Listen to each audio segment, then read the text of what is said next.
Wondering what's next in your business or personal life? Welcome to Success to Significance, Life After Breaking Through Glass Ceilings, a podcast dedicated to helping you with all of life's challenges, discoveries, and opportunities.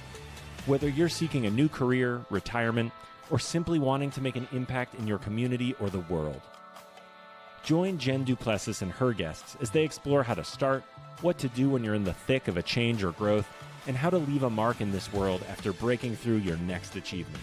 You are moments away from the aha you've been seeking.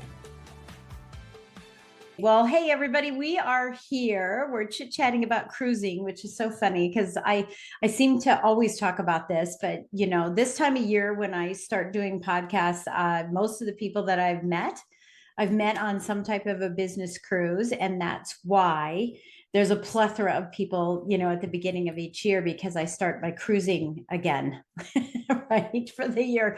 And I am so delighted today to have Carmen with me. We met on the Marketer's Cruise, but today what we're going to talk about is something that I think is so important. We talk a lot about breakthroughs and, breaking through glass ceilings, whatever they may be. And ironically, when you hear the phrase, breaking through glass ceilings, we immediately go to women and money. But there are a multitude of ceilings that people break through. Yours happens to be both of these topics, right? It happens to be money and breakthroughs, and how to break through so you can earn more money, or you can have a good relationship with money. How about if we say it that way? So it's such a pleasure to have you here, Carmen. Thank you so much for joining us today. You are a money master mindset business mentor. That's a mouthful.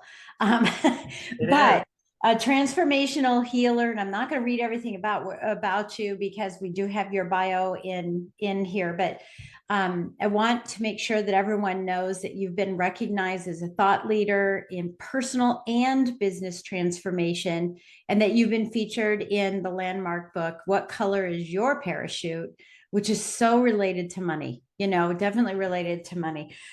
So let's talk about, and I know that you have a degree in counseling and psychology, and that's really where this stems from. But I want to talk about how this came into the money piece of this. What was your tipping point at some point in your history that this psychology piece lent itself to speaking directly about money as opposed to staying in that trauma, not staying in that trauma, but staying in that space of, you had the trauma, let's get you through the trauma.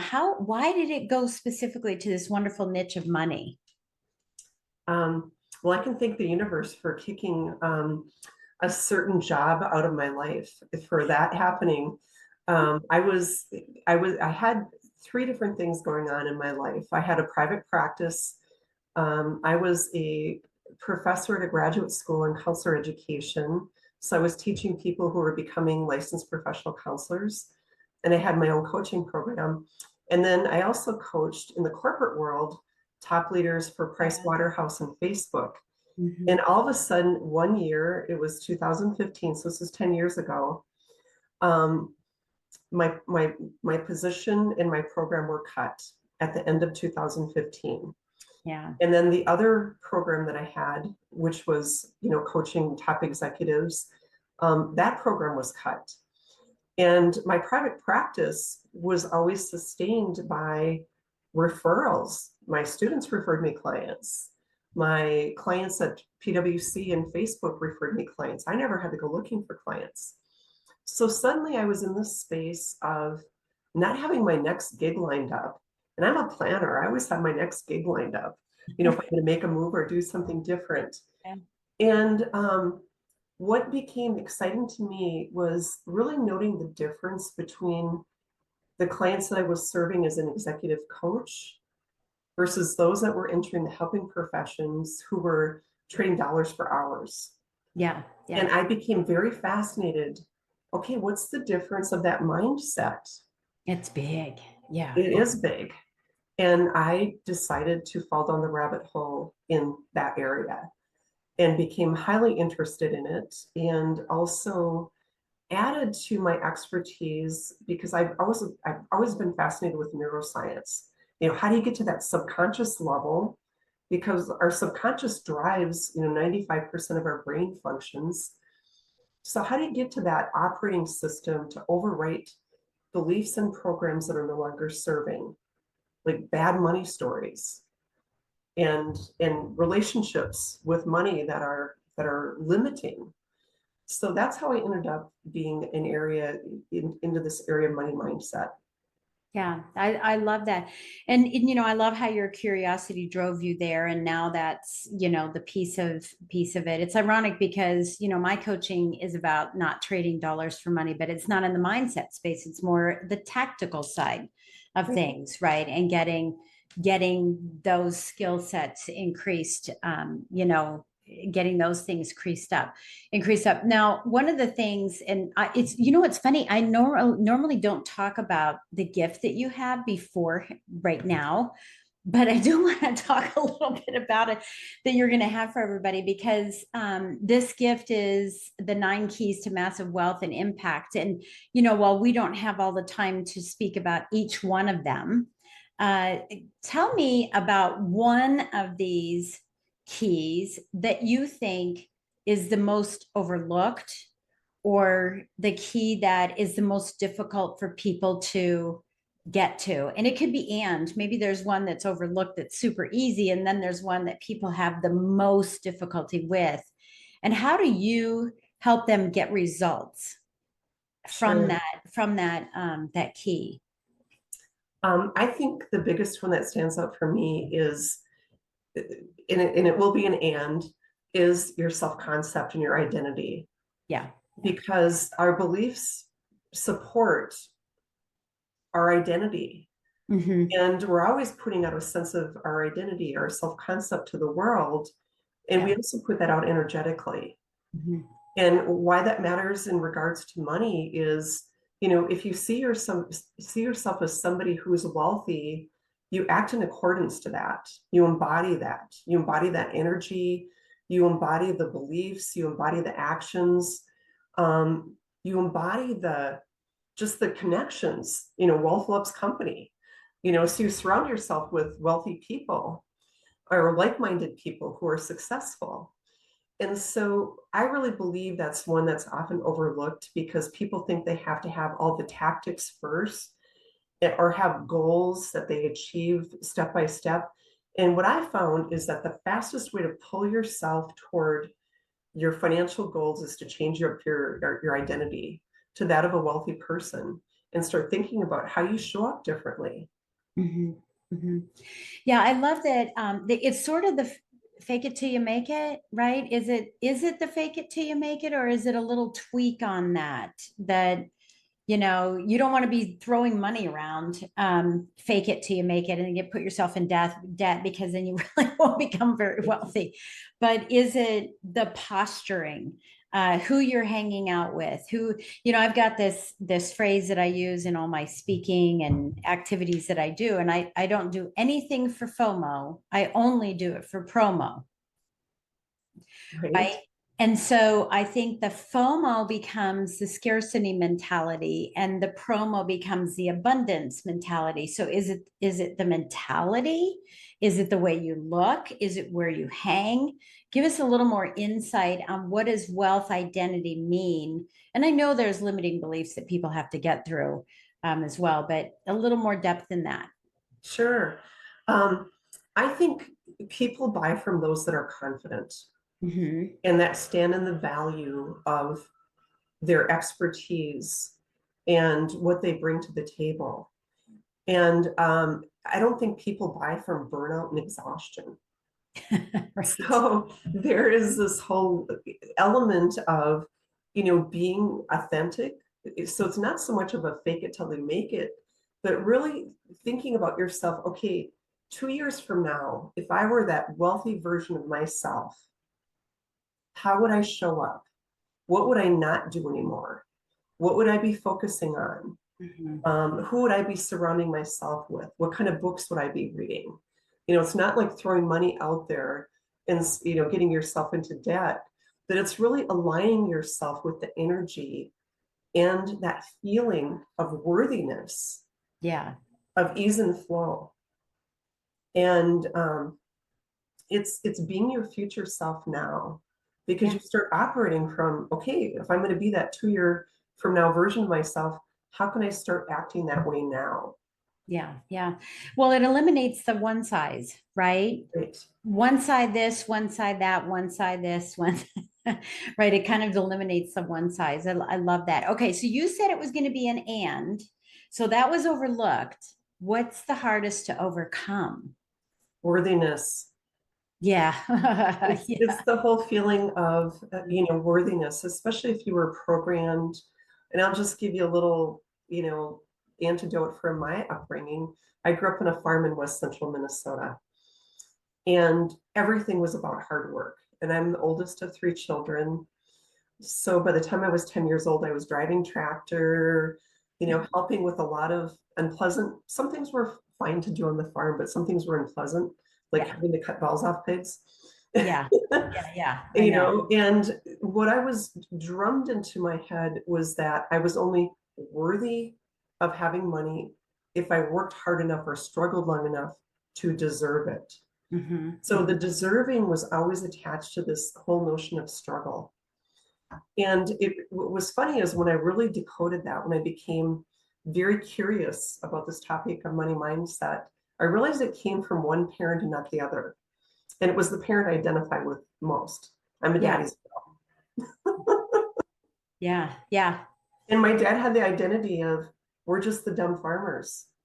Mm-hmm. And it was really unpacking that, and and having to overwrite that kind of programming so that creating wealth didn't have to be this struggle of hustle and grind and exhaustion, and that I was worthy. And we all come into this world worthy. There's not one person who's more worthy than the other, right? We're all capable of creating wealth. We all have certain patterns and habits in our relationship with money, but we're all powerful creators. And even if you haven't had a really great relationship with money, you can change that. And we're all worthy of receiving. And so it's opening yourself up to the notion that you are worthy of receiving at high levels, because you can contribute so much more to this world. You can have such a greater impact on the people, the causes, the things that you care about when you have wealth. Well, yeah. And when you get out of your own way so that you can have wealth. And Grant Cardone talks about this all the time, that people quit on money. Right. They say, hey, I made my millions, so that's how it is. But the fact of the matter is, if you, made 1 million or made 100,000 or made whatever number, is important to you, and you already know how to make more so you can give back and serve to others. And that elevates your feeling of self-worth as well, because you know that you're helping others. And I love that you say it's, and I'm paraphrasing, like, how dare you sit in your loathing, your self-loathing and your limiting beliefs when you have gifts to share, right? Get out of your own way so that you can help others. And that's really what this podcast is about, is life after breaking through these glass ceilings. So imagine as you were struggling to break through this glass ceiling of, trading time for money, just we're dumb farmers, that probably sits with you every once in a while. What are some of the struggles that you had? Because someone who's listening says, yeah, I hear you, but it's getting over that hump. Did you have, I broke through? No, I didn't. I broke through. This is still rearing its ugly head. How did you finally get on the other side of that? How much time did it take? What practices did you put into play? Who did you surround yourself with? I think it took probably about 10 years of, when I think about from age 40 to age 50. Mm-hmm. And the struggle was how I saw myself after a divorce. Mm-hmm. And I ended up right after a divorce in a lawsuit with a neighbor over a property dispute. Oh, and it cost me $45,000. Yeah. And I hired good legal, and I was in the right. But I kept winning, but she kept appealing it. and she had to Yes. take it all the way to the Wisconsin Supreme Court. Oh my gosh. And I had to get out of the alignment of this whole notion of wasting money, because I was protecting my rights Mm-hmm. and I was fighting for that. And I just had to put that whole thing to rest and focus on on being of service and being at my highest good, and always continuing to learn and grow and just know that I'm offering value to the people whose lives I'm transforming. Mm-hmm. So I would say that for me, it was that time period of I was alone. I was in the struggle mindset after a divorce. And then I became a target for somebody who was a neighborhood bully. Yeah. Yeah, that's pretty interesting because I think that what we all do is we white knuckle the desired outcome so much that we don't see the forest through the trees.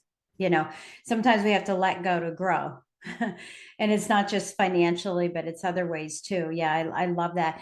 And I know that, this is what you're doing for your clients now so that they can create more success for themselves in whatever definition that is. Because on this podcast, that we don't ever define success for someone else. That is, specifically for the person it wants to, that wants to be that. But let me just ask you a couple more questions about how this impacts people that are listening to this and aren't in a business, and they simply want to have more money, and it's not in a business. It's the way that they see money, right? Just generally. What are some strategies, to ease their pain? Money is just it's like everything else. It's energy. Uh-huh. And it's being aware that how you do money is how you do everything. Mm-hmm. And if you do money from a scarcity mindset, just like a relationship of any kind, and not feeling like you're worthy of the best possible relationship, you really have to step back and think about, what do you bring to the table? Mm-hmm. Realizing again that you're worthy, that you have every bit of right to create wealth and prosperity because, as mentioned earlier, you have more impact. Mm-hmm. You have more significance Mm-hmm. when you're able to live the kind of life that you want to have. And you're able to live from a standpoint of more freedom and joy. For people who don't think money buys happiness, I think that's exactly what money does buy. Yeah. Yeah. It really does. It buys Right. it buys you more freedom. Yeah, I can see that. So what about people, I had a client who can make money, can't keep money, has a great relationship with their spouse, horrible relationship with a sister, so they're not in complete alignment. Do you understand what I'm saying? Like, I do. it's not showing up everywhere. So it's not perfection.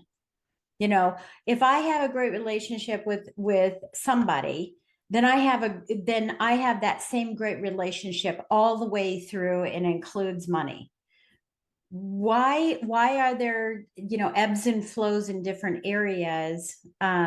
Because I'm thinking someone's listening and going, well, I've got to be perfect in a relationship, perfect in this, perfect, perfect, perfect. And then I can be perfect in money, because those have to be aligned first, and then I can align with money. Um, Walk us through how, it's going to happen. And there's going to be times when you don't have money.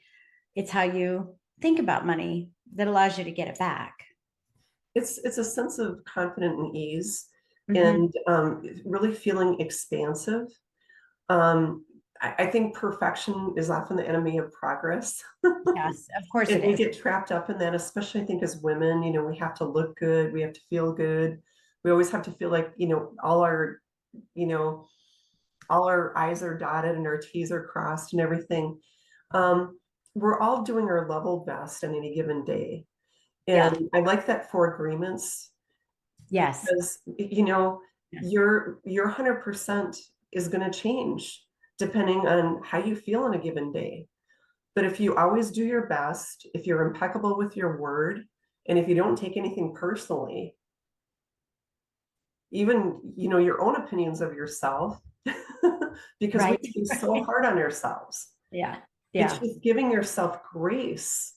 And then yet at the same time, being kind of the curious anthropologist about why certain things aren't working in your life without having a lot of self-shame.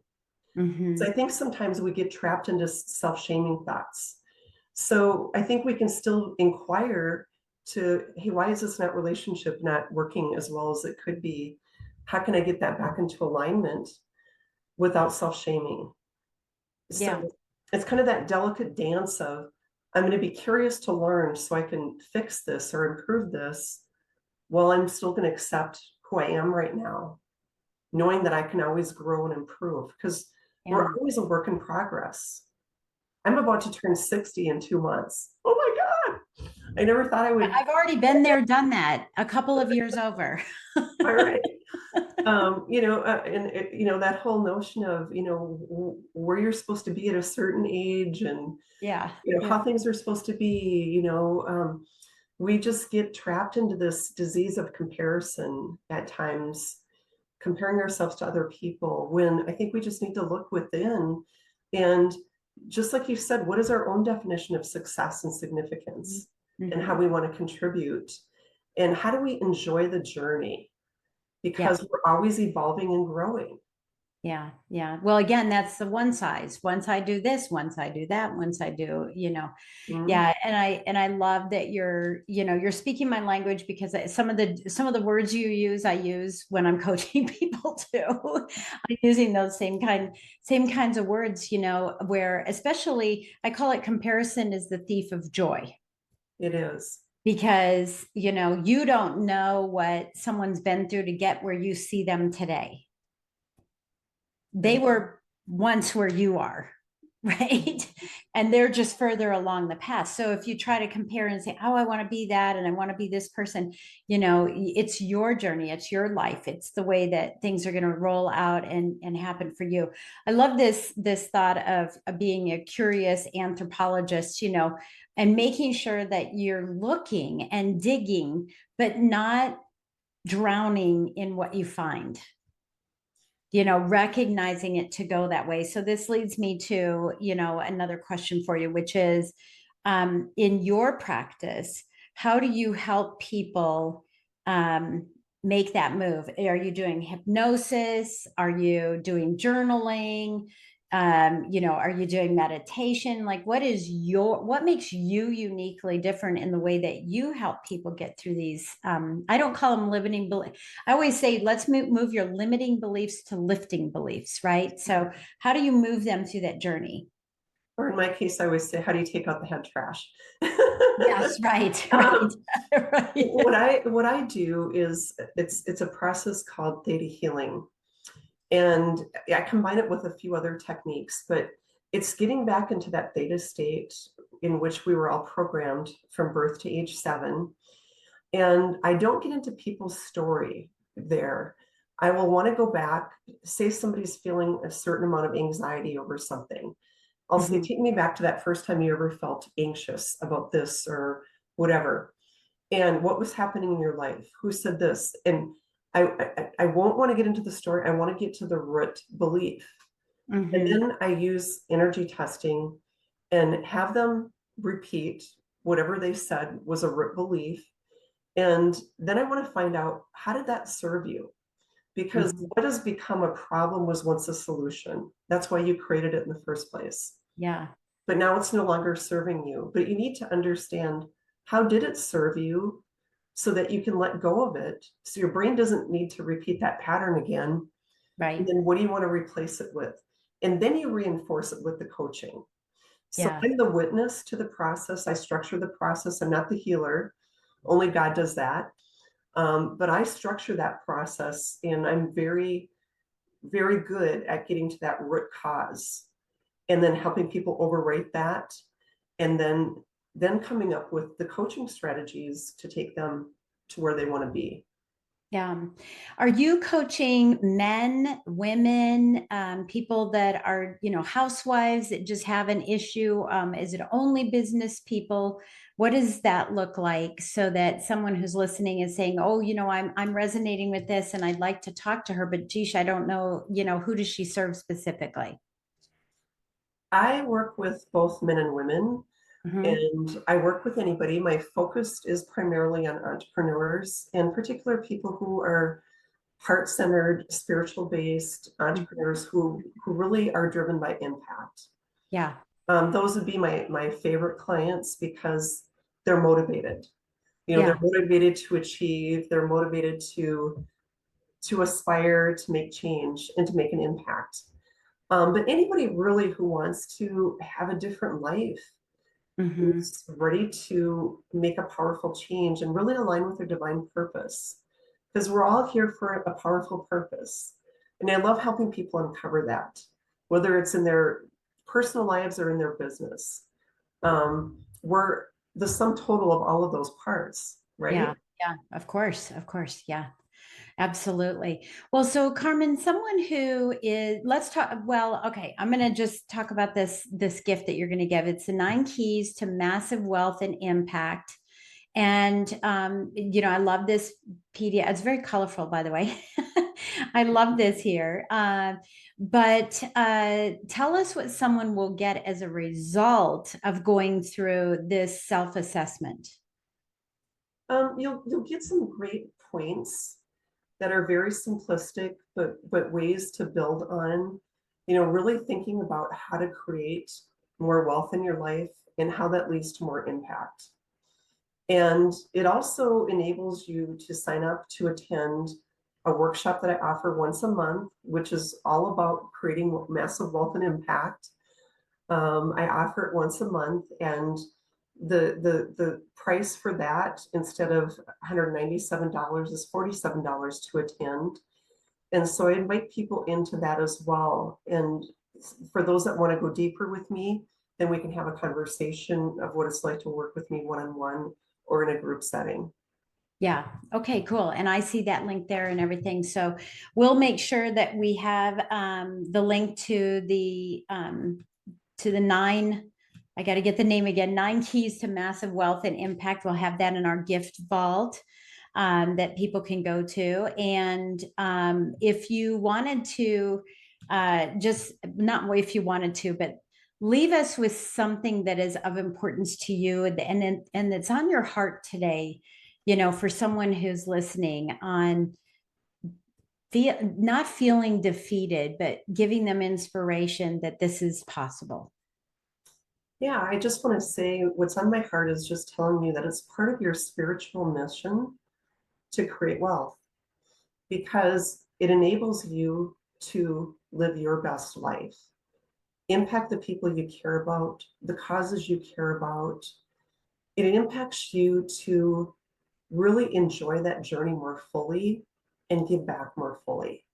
And you are worthy of the best life possible. You're a powerful creator, and you're always creating anyway. Complaining is creating. Mhm. Yeah, And yeah, often people create by default. And so I want to encourage you to create deliberately, and that it's part of your spiritual mission to create wealth. yeah. That's beautiful. That is. And it's so broad. And I like that it is. I mean, you may be thinking, oh, I want to be specific. Right?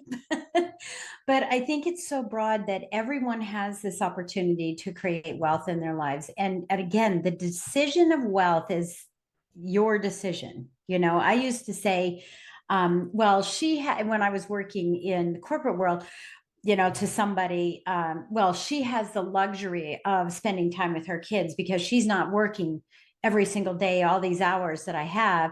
And she was saying, well, she has the luxury of going on vacations because I work at home and I'm with my kids, and I can't do it. And so it's your definition of wealth and freedom.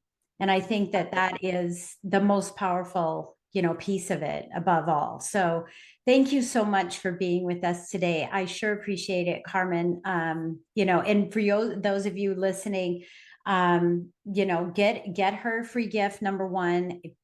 attend her masterclass number 2. And if you feel that you have that calling to have a further conversation with her, then make sure that you do it and you take some action to change your results. So I thank you so much for being a guest today. And thank you all for listening. And we will catch you on the next episode.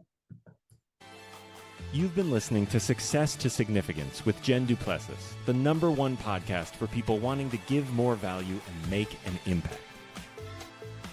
Loved this episode? Be sure to subscribe right now at www.jenduplessis.com/S2S for more stories, strategies, and thoughts to help you gain significance and success. And if you like what we're doing, don't forget to give us a rating and review so we can continue to bring you the best content possible. Join us next week for another breakthrough episode. Thank you for listening.